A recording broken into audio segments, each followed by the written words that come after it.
Our second 24 hours begins technically in the evening here in Vancouver. I woke up to this, and it's a very different game. The dust has settled, I have an empire, and I have a mine! Look at this mine, it's mine! Here's the thing. You don't win in Subterfuge in the grim, boring process of painting the map your colour, which has all the appeal of painting an actual house, and that's what you have to do in Neptune's Pride. Here, you win by reaching 200 Neptunium, plumbed from the earth. Here's where Subterfuge gets clever, because everyone's first mine is comparatively cheap to drill, but building a second or third is heinously expensive. So really, everyone's going to build one mine, like I've done here, and then immediately balk at the cost of a second and want to conquer someone else's, but I'm not there yet. On day 2, the game itself that we're playing has become radically different. Rather than plotting attack vectors and saying, hi to the neighbours, night has fallen on Vancouver with my forces wrestling control of Factory Gulch and having an after-dinner argument with my girlfriend. Things have soured so much between me and Lee that now, when one of our phones buzzes, indicating a notification from Subterfuge, both of us will pick up our phones to imply that we'd also seen the sub launch or the message or whatever. Lee's trust in me was failing, as it should have been. Everyone has snatched territory while she's been less aggressive, leaving her totally hemmed in. And because of her alliance, the only easy territory she has is mine. So we talked. She wanted a factory. I couldn't give her that factory. I could give her this one. She didn't want that one. And I'm proud of my fiancée to say that the fight ended with her aiming submarines into my territory, at which point you have 10 minutes until they launch. So she gave us 10 minutes for me to make my excuses and actually come up with a compromise. What we settled for was interesting. A fake war, right? She'd take a small outpost from me, and I'd disable the shields at the last second, and I'd send ships at her factory in retaliation, but then turn them into a gift the minute before they hit. So Lee was getting extra ships and an outpost, and could attack me if I ever broke our paper-thin alliance, but I got to keep this factory, which is really important. I went to bed with an unsettling realization. Outposts come in 2 flavors: factories, which make submarines, and power plants, which increase your submarine cap, how many you can have before your factories shut down. And I realized that while nobody was going to war now, soon we'd hit our power caps, and then people would have no choice but to fight. This is unprofessional. I'm still in my pajamas, but it's all kicking off, all right? It's all kicking off. I've just woken up, and sure enough, Quinns has immediately betrayed me. So he took Kalhamer and Tyrion, which was kind of right on my border, right here. And I was like, well, you shouldn't have done that, that's awkward. But hey, I'm going to take Haggai, and then we're just going to have to deal with the truce. We're just going to not fight each other. My ships had been at Haggai for about a minute before Quinns decided to then send everything to take Haggai. Because he's a dick.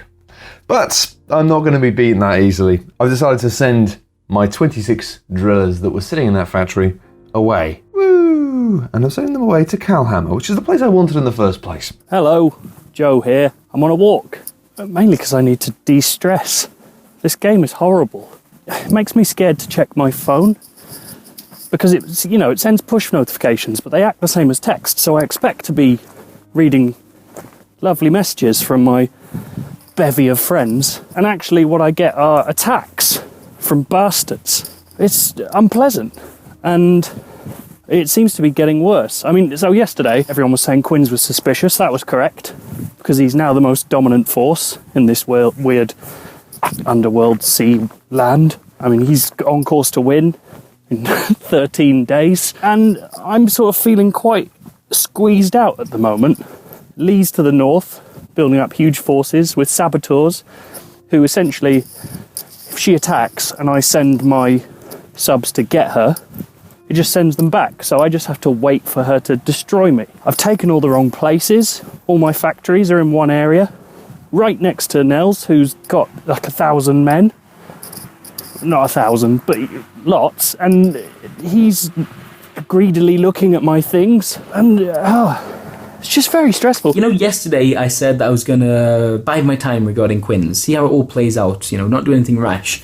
Well, none of those things have actually happened. Instead, well, let me explain first. So overnight, it just became very clear that Quinns was winning. The leaderboard showed that he had more resources than anyone else, he had more outposts.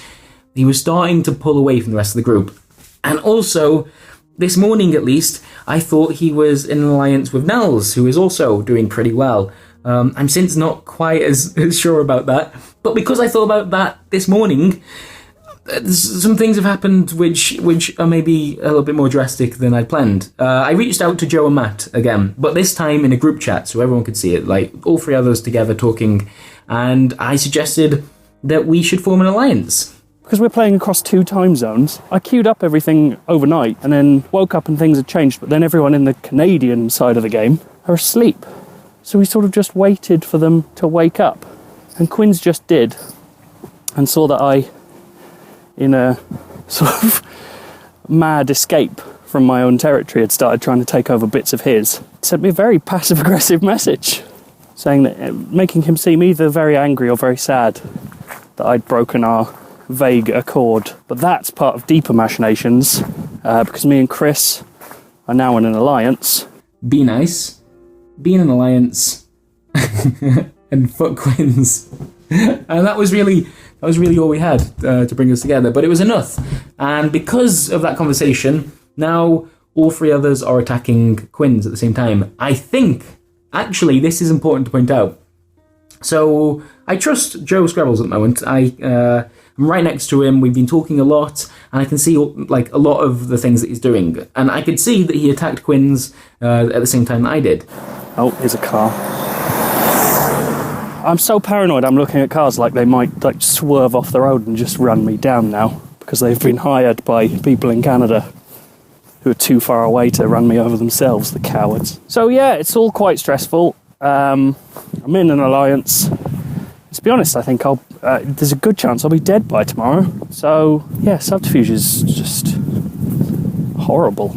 My only card at the moment is I've tried to spread misinformation. I've told everybody that what's going on with these 26 ships from Haggai, and I've told this to almost everyone in the game. I've said, I can't win this fight, but it'll distract him. And actually, for people who are nearby, I've said, look, it will distract him so you can attack from another place. Well, that happened quicker than expected. My western holdings on the opposite side of the map from my beloved Factory Gulch were crumbling. Brat and Joe were dispatching ships to 2 outposts and a generator.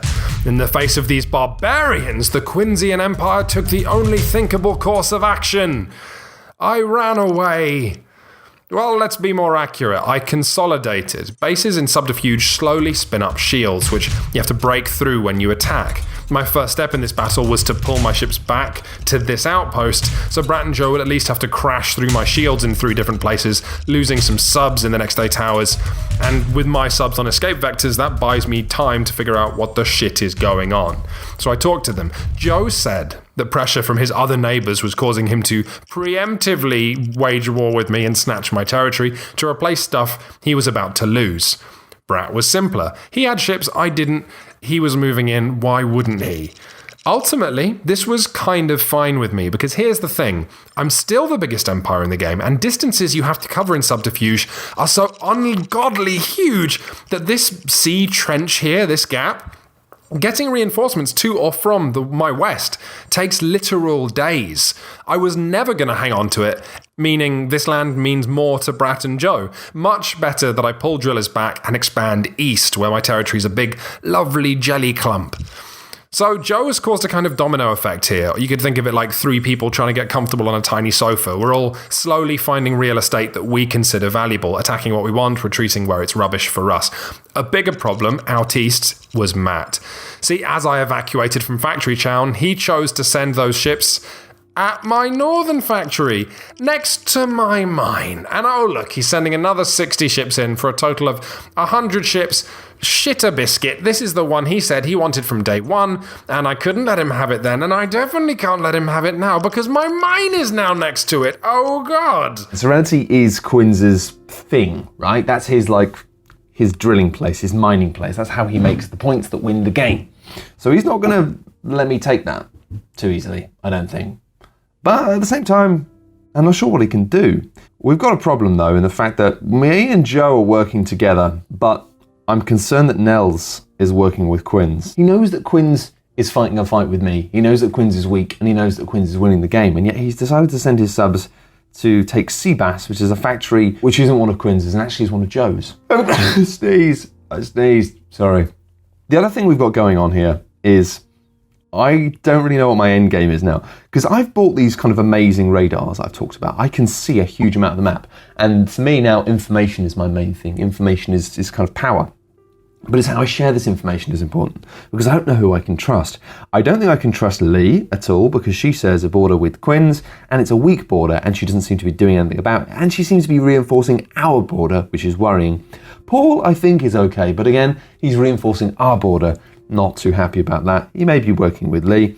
And Joe, I think I'm safe with. If he betrays me, I'll be genuinely quite sad. But the big problem really is Quinns and his relationship with other people. And I was concerned that Brat was working with Quinns, but I get the impression that he's now not, because he's realised that he is a cheeky trickster. Matt Lees is on the other side of the empire of Quinns. He is like directly opposite, actually. So I can't see anything that he's doing, but he's just said that he's also attacking. I think he is. I don't know why he wouldn't, but who knows? Maybe he's not really that enthusiastic about the Nice Alliance as I'd like to hope. I don't know. Oh, this game. I don't really know what to do. I've spread myself quite thin, and I don't really know who I can trust. I think I might be in a lot of trouble. I pinged Matt asking if he wanted to de-escalate this mini-war. In the end, we agreed to something very interesting. Matt wants me to just let him into Calhammer, send my subs away, turn off the shields, the whole bit, and in response to this, he'll immediately send his subs away again, north, so I can recapture the base. So if he leaves politely, I can be happy with that. Neither of us want to lose subs. If he doesn't leave, that's a betrayal on a terrible scale. That means he just talked me into giving him an outpost. Now, Lee is waiting on the other side of his territory to pounce. I have an infiltrator down here. We're then justified, if he does this, in going to war with Matt in a way that doesn't instantly make us the game's villains. Super unfortunate play down here from Nels. He sent a boat up here, followed by his terrifying suicide bomber, Martyr. The Martyr is an incredible specialist who blows up the instant she's involved in combat, which destroys any nearby drillers and any outposts for miles. But Nels, not seeing I was going for the same base, has allowed me to sling a single sub out there at the Martyr and blow her up safely in the waters between us. That is going to sting. Once Nels saw this play, we had something like a 30-minute conversation just to keep things civil between our great nations. The horror of war. It's the end of day 2, and what a day it's been. And look what I found. Skulking around outside. It isn't Joe Screbbles, eh? What are you doing here? I came for the podcast, Matt. Daft Souls. No, the podcast you record Quiet. with me. Scum. What? The fuck? Actually, I did invite Joe. You piece of shit. So this morning I woke up to the news that Quinns was basically all up in my grill. He'd gone take the factory that he said I could have, and then all of this stuff. But luckily my plan I talked about this morning of just telling everybody that Quinns was weak has worked, because I now think he's got more people attacking him from behind than he knows what to do with. Well, yeah, me and Chris Bratt are both accidentally attacking him in the same place. I think you influenced so many people that it just became like, well, fuck it, let's throw some subs at him. I do feel quite bad, but I also don't. Yeah. Well, that's what happens when you expand that far.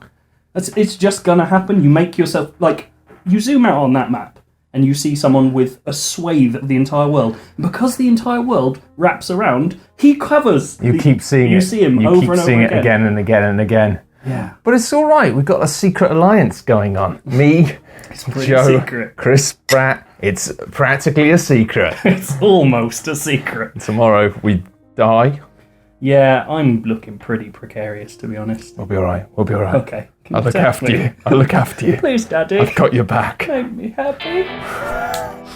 Subterfuge Diaries will continue next week because it's a weekly series, and that's God, I have to explain this. Really? Look, just go to coolghost.net. It's cool. Bye.